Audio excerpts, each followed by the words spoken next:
കക്കൂസ് ടൂറാണ് ചെയ്യാൻ പോകുന്നത്. ഇന്ന് നമ്മൾ കക്കൂസിന്റെ വൈറ്റ് സംഭവം ഈ സാധനം ഈ നമ്മൾ റിച്ച് കാറുകളൊക്കെ വാങ്ങുമ്പോൾ അതിന്റെ സൈഡ് സീറ്റിൽ ഉണ്ടാവില്ല, അതേമാതിരി കുറെ സ്വിച്ചുകളുണ്ട്. അപ്പോൾ ഞാൻ ഇത് ഗൂഗിൾ ലെൻസിലിട്ട് നോക്കി എന്തൊക്കെയാണ്. ഇത് പവർ സ്വിച്ച് ആണ്, അതിൽ കാര്യമൊന്നുമില്ല. ഇത് ടോയ്ലറ്റ് സീറ്റ് എഴുതിയിട്ട് അതെനിക്ക് മനസ്സിലായില്ല. ടോയ്ലറ്റ് സീറ്റ് പറഞ്ഞല്ലോ, പിന്നെ ടോയ്ലറ്റ് സീറ്റ് വരും, അതെനിക്കറിയാൻ പാടില്ല. അപ്പോൾ ഈ സാധനം എന്ന് പറഞ്ഞാൽ വാം വാട്ടർ. ഈ വാം വാട്ടർക്ക് എന്തിനാന്ന് വെച്ച് കഴിഞ്ഞാൽ ഈ സ്വിച്ചുകളാണ്. ഇതിൽ ഏതെങ്കിലും അമർത്തി കഴിഞ്ഞാൽ ഇവിടുന്ന് ഒരു നോസിൽ ഇങ്ങനെ പുറത്തേക്ക് വരും. ആ പുറത്തേക്ക് വന്നിട്ട് മറ്റേ CID മൂസൊക്കെ പറഞ്ഞില്ലേ ചായ കപ്പ് ഇങ്ങനെ വരും, അതേമാതിരി വന്നിട്ട് നമുക്ക് ചന്ത ചെയ്ത് തരും.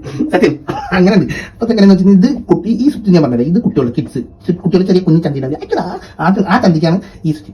പിന്നെ ഇത് എന്ന് പറഞ്ഞാൽ മറ്റേ ലേഡീസിന്റെ ഫോട്ടോ ഉണ്ട്, പക്ഷെ അങ്ങനെയൊന്നുമില്ല, നമുക്ക് എല്ലാവർക്കുള്ള ചന്തി തന്നെയാണ്. അപ്പൊ അതിലാണ് നമുക്കുള്ള വെള്ളം വരിക, അത്യാവശ്യം പ്രഷറില്ല. അപ്പൊ ഈ സാധനത്തിൽ ഇത് ബാക്ക് ഫോർവേഡ് ഇങ്ങനെ ഇവിടുന്ന് ഇങ്ങനെ വരുന്ന സാധനമല്ലോ, ഇത് വാങ്ങി ഇങ്ങനെ ബാക്കിലേക്ക് ഫോർവേഡ് നമുക്ക് എങ്ങനെ വേണമെങ്കിലും അഡ്ജസ്റ്റ് ചെയ്യാം. അത് കഴിഞ്ഞിട്ട് ഈ സാധനം പ്രഷറിന്റെ എന്താ പറയുക, പ്രഷർ കുറയ്ക്കാൻ പ്രഷർ കൂട്ടാൻ. പിന്നെ ഈ സാധനം എല്ലാം കഴിഞ്ഞിട്ട് നമുക്ക് കാറ്റടിച്ച് ചന്തി തുറച്ചു തരും. തുറച്ചൊക്കെ കഴിഞ്ഞിട്ട് ധരിച്ചു കഴിഞ്ഞാൽ മറ്റേ കൈ തിരിച്ചു, കയ്യല്ല മറ്റേ നോസിലില്ല തിരിച്ചു. എനിക്ക് കാണിച്ചു തരാൻ, പക്ഷെ ഞാൻ ഇരിക്കാതെ അവിടെ പ്രഷർ കൊടുക്കാതെ മറ്റേ സാധനം വരില്ല.